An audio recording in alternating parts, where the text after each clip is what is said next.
Diqqat, tezkor xabar. Endi kameralar pravasiz mashina boshqarganlarni onlayn aniqlaydi. Bugungi videoda shu haqida batafsil gaplashamiz. Assalomu alaykum do'stlar, kanalimizga xush kelibsiz. Eng so'nggi va rasmiy xabarlardan birinchilardan bo'lib xabardor bo'lishni istasangiz, ushbu videoga bir donadan like bosib, hoziroq kanalimizga obuna bo'ling. Diqqat qiling. Haydovchilik huquqsiz yoki ushbu huquqdan mahrum etilgan shaxslarning qonunbuzarliklari jamiyat uchun katta ko'ngilsizliklar keltirib chiqarishining oldini olishda endi raqamli texnologiyalar imkoniyatlaridan keng foydalaniladi deya xabar bermoqda Ichki ishlar vazirlar jamoat xavfsizligi departamenti yo'l harakati xavfsizligi xizmati matbuot xizmati.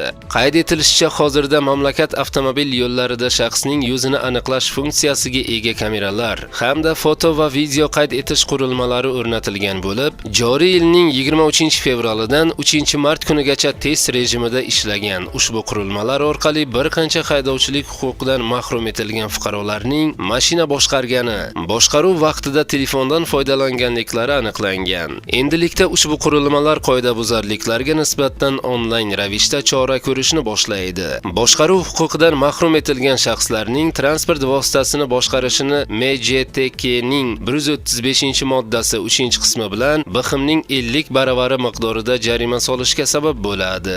Agar haydovchilik huquqidan mahrum etilgan shaxs ma'muriy jazo qo'llanilgandan keyin ham avtomashina boshqarsa, unga nisbatan Jinoyat kodeksining 261-2 moddasi bilan BXMning 50 baravaridan 100 baravarigacha miqdorida jarima yoki 2 yilgacha axloq tuzatish ishlari yoxud 2 yildan 3 yilgacha ozodlikdan mahrum etish bilan jazolanadi, deyiladi xabarda.